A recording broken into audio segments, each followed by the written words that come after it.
Good morning to all TYIT students in our SPM lecture.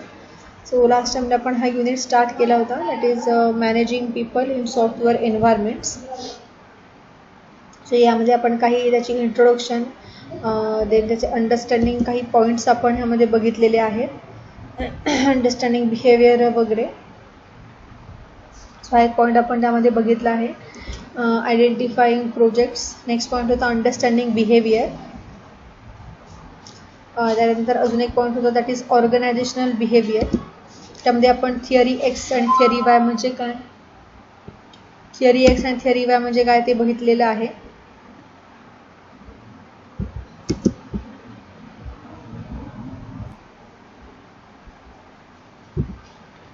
So next point आपण बघत होतो selecting the right person for the job. यामध्ये आपण हे points बघितले होते. काय काय आपण त्यामध्ये करू शकतो. Create a job specification. Next to the create a job holder profile. Third one is obtain applicants. Fourth is the examine CV, and last one is the interview.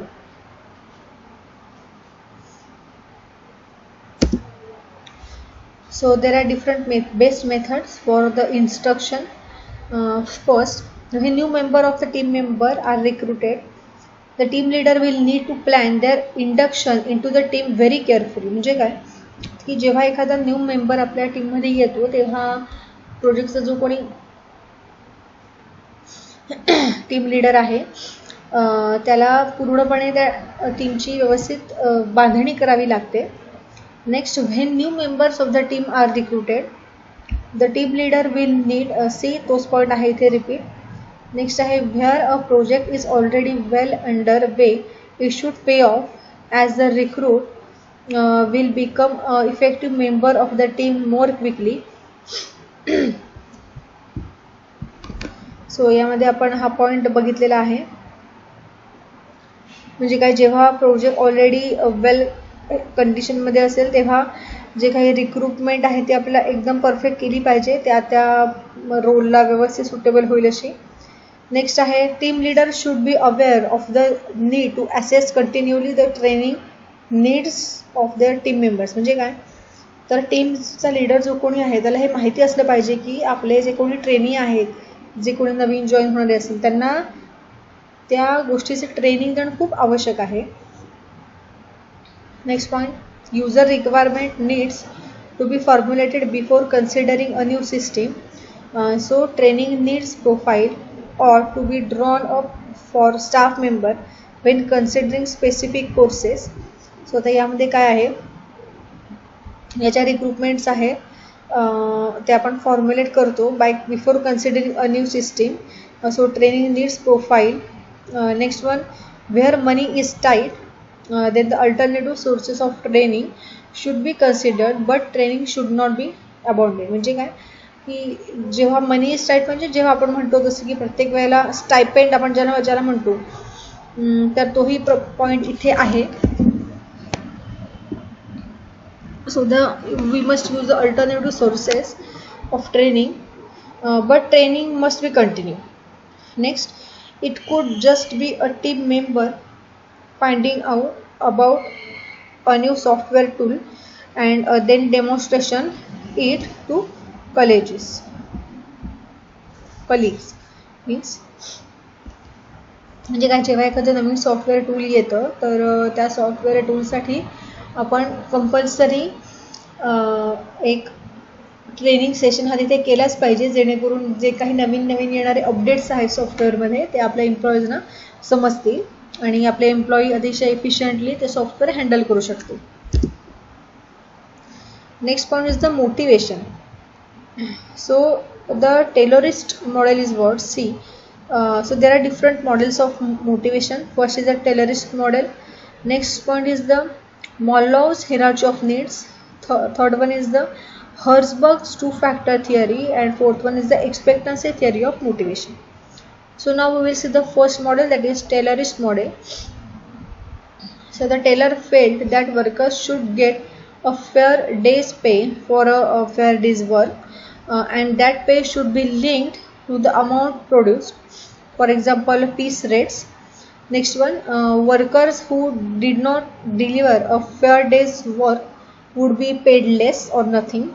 Next one, workers who did more than a fair day's work, that is exceeds the target, would be paid more. तर यामध्ये exactly काय सांगितलेलं आहे, तर fair days पे म्हणजे काय, तर जे आपलं रेग्युलर पगार जो काही त्याचा दिवसाचा ठरलेला आहे तो ते, तर जेव्हा तो तेवढंच काम करतो तेव्हा त्याला पण तेवढंच काय म्हणतो त्याला पे केलं पाहिजे.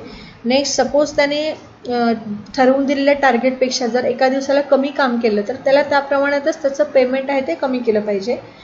त्याच्या उलट बरोबर जर त्याने ठरवून दिलेल्या टार्गेटपेक्षा थोडं जास्त काम केलं, थोडं जास्त आउटपुट दिलं, तर ऑब्व्हियसली त्याचं पेमेंट आहे ते थोडं जास्त आपल्याला करावं लागणार आहे. So the implications of Taylor's theory of managing behavior at work were, so the main form of motivation is high wage, that is linked to output. Second, a manager's job is to tell employees what to do. And third one is a worker's job is to do what they are told and get paid accordingly. So these are different points related to the Taylor's theory. Next one, weaknesses in Taylor's approach were, first, the most obvious weakness in Taylor's approach is that it ignores the many differences between people. And next one is there is no guarantee that a best ways will suit everyone. म्हणजे काय, एकच वे आपण प्रत्येक एम्प्लॉईला तिथे लावू शकत नाही. There are different weakness of different peoples, so ignore it many differences between the people. Next point आहे see here. Second one, at the same time as money is an important motivation at work for many people and it isn't for everyone. So the Taylor overlooked the fact that people work for reasons other than the financial reward. So point number 2 is what? That is the Maslow's hierarchy of needs. So the basic human needs placed by Maslow's is an ascending order of importance are. First is the psychological needs. So there are the basic needs of sustaining human life itself, such as food, water, then warmth, shelter and sleep. So Marshall felt that until these needs are satisfied to the degree necessary to maintain life, other needs will not motivate people.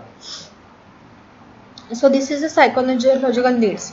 So according to the Maslow, there are different needs such as food, म्हणजे आपण जसं म्हणतो जसं अन्न, वस्त्र, निवारा, आरोग्य आणि झोप, sleep.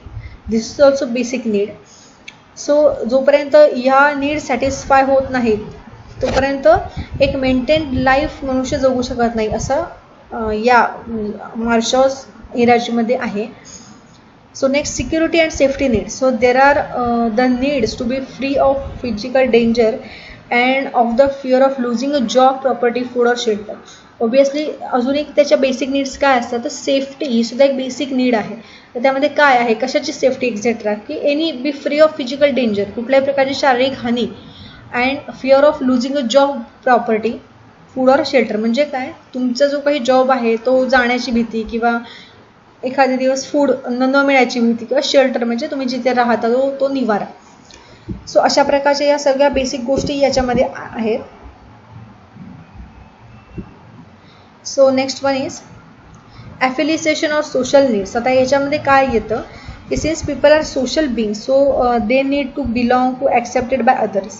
So it includes friendship, they need to love and be loved, then socializing etc. म्हणजे काय की मनुष्य हा समाजात मध्ये मिसळून राहणारा प्राणी आहे.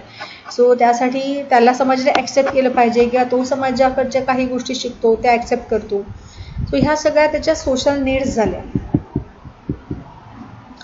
नेक्स्ट पॉइंट आहे इस्टीम नीड्स. आता यामध्ये काय येतं, once people begin to satisfy their need to belong, they tend to want to be held in esteem both by themselves and by others. So next, this kind of need produces such satisfactions as a respect, power, prestige, status and self confidence. So हे त्याचे काही satisfaction काय काय, जर respect मिळाला पाहिजे, प्रत्येकाकडे power, Prestige, एकाचा काहीतरी स्टेटस असला पाहिजे, then and self confidence. This is the esteem needs. Next one is the self actualization needs. आता याच्यामध्ये काय आहे, this is the highest need in hierarchy. See here ही एक त्याची हिराची आहे. It is the desire to become what one is capable of becoming, to fully realizes one's potential and to accomplish what one is capable for achieving. So see this is the मार्शॉल्स हिराची of needs. याच्यामध्ये बघा, पहिलं आहे self actualization, next आहे esteem, third आहे social, fourth आहे safety and fifth आहे psychological. So आता